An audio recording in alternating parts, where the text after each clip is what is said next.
Good morning students. बच्चों, हम social science का चैप्टर नंबर 2 पढ़ रहे थे, अंडरस्टैंडिंग सेकुलरिज्म। तो आज हम पेज नंबर 20 से पढ़ना शुरू करेंगे। Why is it important to separate religion from the state? As discussed above, the most important aspect of secularism is its separation of religion from state power. This is important for a country to function democratically. Almost all countries of the world will have more than one religious group living in them. Within these religious groups, there will most likely be one group that is in a majority. If this majority religious group has access to state power, then it could quite easily use this power of financial resources to discriminate against and persecute persons of other religions. बच्चों, देश की पहचान से उस देश के धर्म को थोड़ा अलग रखने का मतलब क्या है? दुनिया में जितने भी देश हैं उनमें से ज़्यादातर देश ऐसे हैं जिनमें एक से ज़्यादा धर्म के लोग रहते हैं। मान लीजिए किसी भी देश में अलग अलग धर्म के लोग हैं, तो उनमें एक धर्म ऐसा होगा जिनमें लोग मेजॉरिटी में होंगे। जैसे अमेरिका में ज़्यादातर क्रिश्चियन हैं, उनकी पॉपुलेशन ज़्यादा है। और धर्मों के अलावा पाकिस्तान में मुस्लिम ज़्यादा हैं, बाकी धर्म कम हैं। इसे कहा जाता है मेजॉरिटी। अब ये मेजॉरिटी रिलीजन ग्रुप है, अगर इसके पास देश की सारी पावर आ जाए तो ऐसा बहुत आसानी से हो सकता है। वो इस ताकत का और अपने फाइनेंशियल रिसोर्सेज का यूज़ कर सकें लोगों के साथ डिस्क्रिमिनेट करने के लिए, और कई सारे केसेस में उनको जान से मारने के लिए भी इसका इस्तेमाल कर सकते हैं। इज़राइल और सऊदी अरबिया में देश की जो सारी पावर है उस रिलीजियस ग्रुप के पास है जो मेजॉरिटी में है। अगर उनके पास सारी ताकत है तो ये आसान हो जाता है वो डिस्क्रिमिनेट कर सकें। This tyranny of the majority could result in the discrimination, coercion, and at times even the killing of religious minorities. The majority could quite easily prevent minorities from practicing their religions.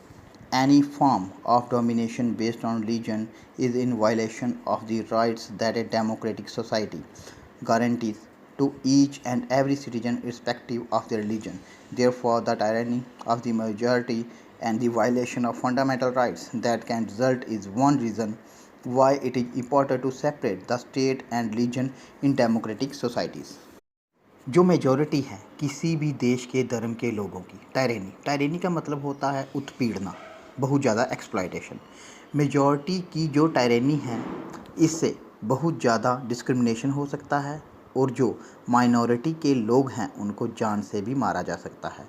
जो democracy होती है, democracy का मतलब क्या होता है? Demo का मतलब होता है जो लोग हैं, और क्रेसी का मतलब होता है राज। डेमोक्रेसी का मतलब लोगों का राज। जो डेमोक्रेसी सोसाइटी होती है वो अपने इंडिविजुअल सिटीजन को ये अधिकार देती है कि आपके साथ धर्म के नाम पर कोई डिस्क्रिमिनेशन नहीं होगा। अगर किसी के साथ डिस्क्रिमिनेशन होता है तो ये वायलेशन है डेमोक्रेटिक सोसाइटी का। Another reason that it is important to separate religion from the state in democratic society is because we also need to protect the freedom of individuals to exit from their religion. जो democratic societies होती है उसमें हर इंसान को अधिकार दिए जाते हैं कि वो कोई भी धर्म फॉलो कर सकता है, और ये अधिकार क्या हैं? To exit from the religion, हर व्यक्ति को ये आज़ादी दी गई है कि वो अपना धर्म छोड़ सकता है।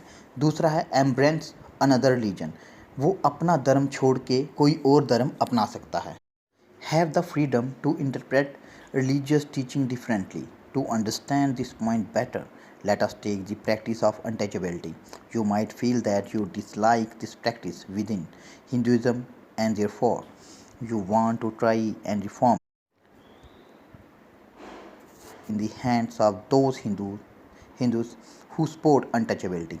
Then do you think that you would have an easy task to try and change this? Even if you were part of the dominant religious group, you might face a lot of resistance from fellow members of your community. These members who have control of state power might say that there is only one interpretation of Hinduism and that you do not have the freedom to interpret this differently.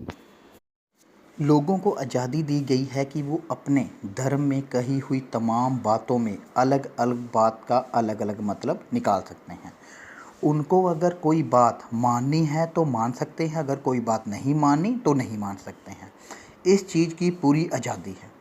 For example, मान लीजिए देश की सारी ताकत किसी एक धर्म के लोगों के पास आ जाती है तो क्या होता है। हिंदुइज़्म में एक ऐसा टाइम था जब अनटचेबिलिटी का सिस्टम था, जब लोअर कास्ट के लोगों को बहुत बुरा माना जाता था। ऐसे हिंदू कई सारे थे जिनको लगता था कि हमारे हिंदू ग्रंथों में लिखा है कि अनटचेबिलिटी के बारे में, अगर हमारे देश की पावर ऐसे हिंदूज के पास चली जाती जो कहते हैं कि अनटचेबिलिटी मानी जानी चाहिए, तो अनटचेबिलिटी कभी भी ख़त्म नहीं होती। इसलिए देश की ताकत को किसी भी धर्म के लोगों से दूर रखना ज़रूरी है। सेकुलरिज्म आपको अपने भी धर्म के लोगों से बचाता है। बच्चों, आज हमने पढ़ा why it important to separate religion from the state. उम्मीद करता हूँ कि आपको ये अच्छी तरह समझ आ गया होगा। और कल हम पढ़ेंगे व्हाट इज इंडियन सेकुलरिज्म। तो साथ में हम इस टॉपिक को कल ख़त्म करेंगे और इसके क्वेश्चन आंसर करेंगे। Thank you.